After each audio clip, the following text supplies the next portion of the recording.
Ashamaa harka fuunee kabajamtoota jaalatamtoota maatii kaayyeeftuuf nageen jaalalli araarri waaqayyoo isiniif haa baay'atu. Obboleewwan kiyya qaqqaalii gaggaarii akkam bultan akkam turtan anaa dhufuu baga nagaan dhuftan yooyyaa isiniin jedheen jaa baga eegamtanii tufkamtanii sa'aatii kana ganama kana qaqqabdaniin isiniin jedha obboleewwan kiyya halkan sodaachisaa dukkana callamaa sana keessa waaqayyo gara guyyaa ifa kanaatti baga nu baasee.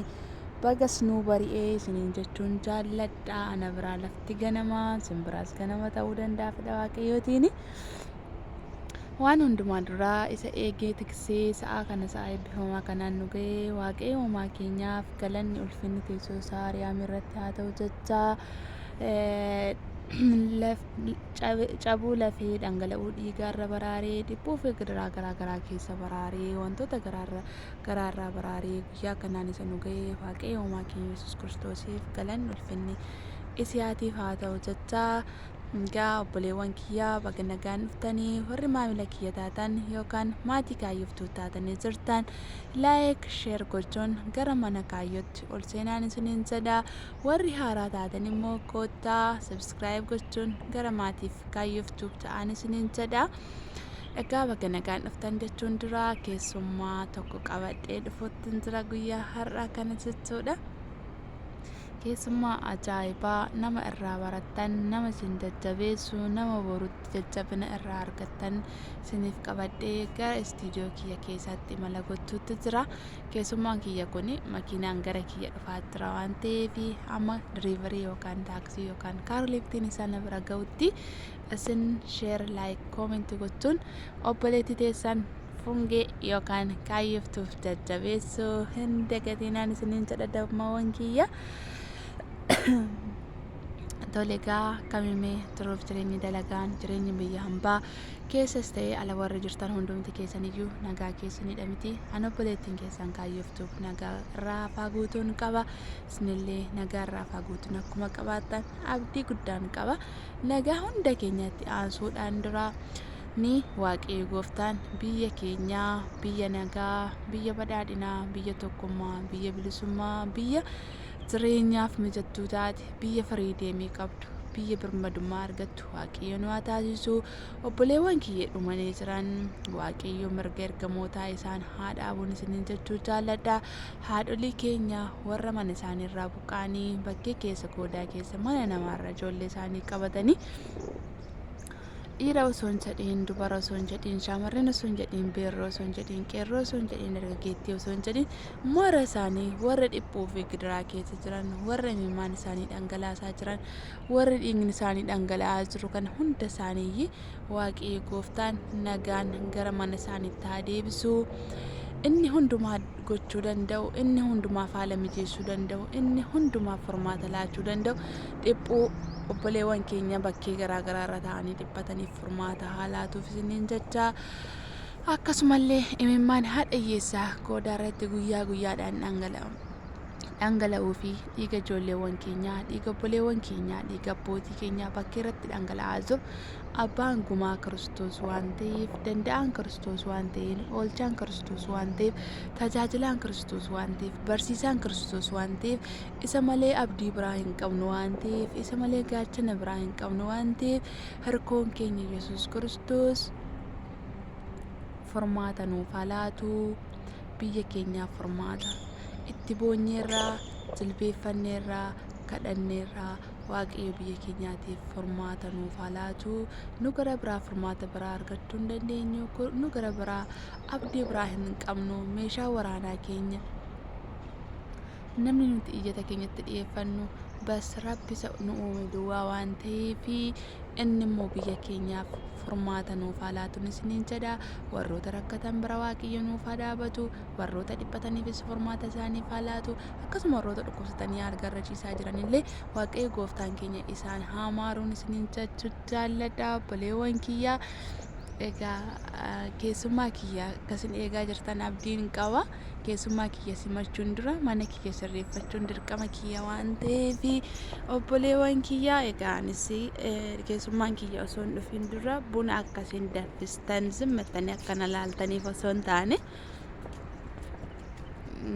keessummaa kanarraa gaaffii wayiitu isin keessa dhufaa yookaan dhugaadha moo dhugaa miti moo jettu garuu wantichi warri beektan beektu warri hin beekne immoo asumaan keessummaa kanallee baraayin isiniin jedha akkasiin bartan abdii guutuurraan qaba akkasinitti bohaartan akka itti gammaddanillee abdii guutuun irraa qaba jechuudha maaliif nama waa irraa baratan waan ta'eef nama namaaf fakkeenya ta'u waan ta'eef egaa fedha waaqayyootiin turtiin keessaan na waliin ta'ee akkasiin keessummaa kiyya bartan abdii guutuun qaban isiniin jedha asumaan immoo warri maatii waliif taatanii jirtan warri viidiyoo waliif daawwataa jirtan viidiyoo waliif daawwadhaa maatii waliif ta'a maatii kan taatan marti keessan hiriyoota koomanta jalatti argitan hundumaaf akkasiin maatii taatan abdii guutuun qaba waaqayyo irraa egaa obboleewwan kiyyaa sinittiin baay'isuu hundumayyuu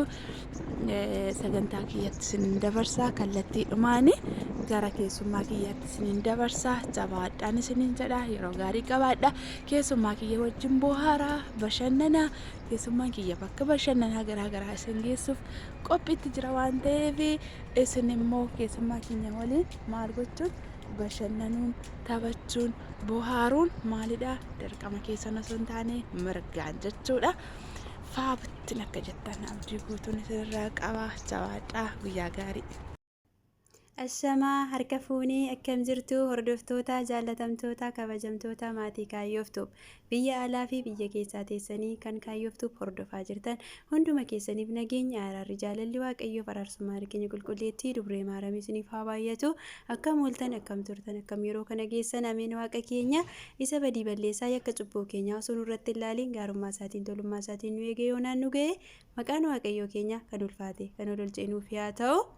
Obboloota koo baga geessan ayyaanota waggaaf ji'aan kabajamee oolu baga geessan kan jettan ameen baga walumaan geenye egaa guyyaa har'aa kanaa eenyutu jira istiidiyoo kaayyooftub keessa yoo jettanii haaraa isinittiin ta'u ana haadha kaayyooti jechuudha haadhuma kaayyooshuma isin beektan sana jechuudha. Innaa egaa har'a haati kaayyoo maaliif mana kaayyoo deemtee yoo jettanii fi kaayyoon baay'ee tokko wanta gammaddee jirtuuf gammachuun ishee immoo gammachuu koo waan ta'eef bakkeewwan bashannanaa garaa geessee intala kiyya zanaa gochuu waan barbaadeef gara mana ishee deemee jira jechuudha. Kun amma akkuma argitan kana gara istiidiyoo kaayyooftubbitti imala gaggeessaa jira jechuudha. Egaa daandiiwwan ani keessa deemaa jiru kun baay'ee kan namatti toludha. Dubaayii Abudaabii keessa zanaa gochuuf kan ka'eera jechuudha. Egaa eessa kan deemu immoo hundumti keessaniyyuu walumaatiin ilaalla nu waliin turtii gaarii.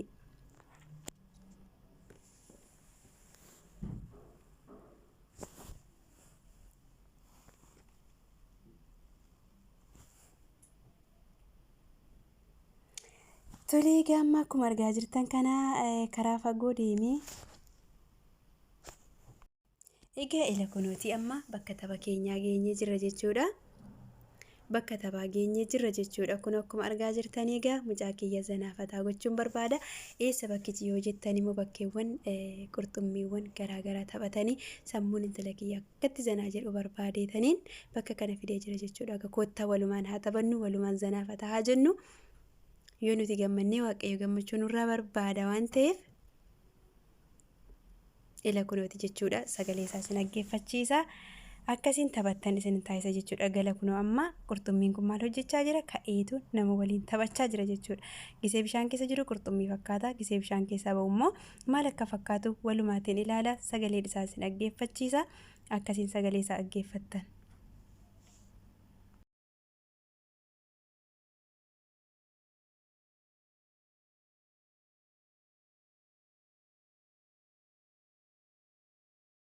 Dhaggeeffattanii jirtan jechuudha. Sagaleen isaa isinitti dhaga'amuu didee dhiifama.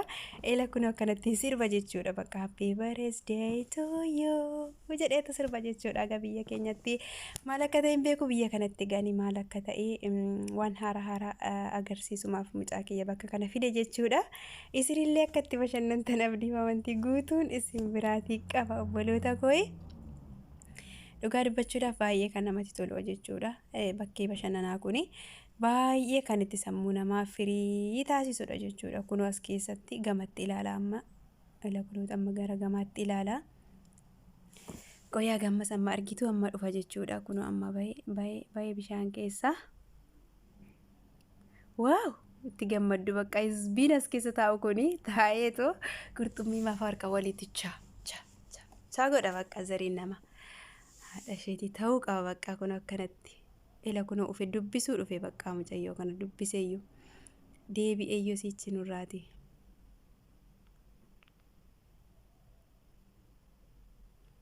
Sagaleen isaa paawusna jalaa ta'e malee sagalee isin dhaggeeffachiisan ture sagalee isaa waan jechaa haasa'u kana otoo kan isaa isin dhaggeeffachiise irra caalaatti natti tola natti fakkaata qoyaame. Egaa galatooma qophiin koo asuma irratti xumureetu jira yeroo biraan ga'utti deebi'utti turtii gaarii.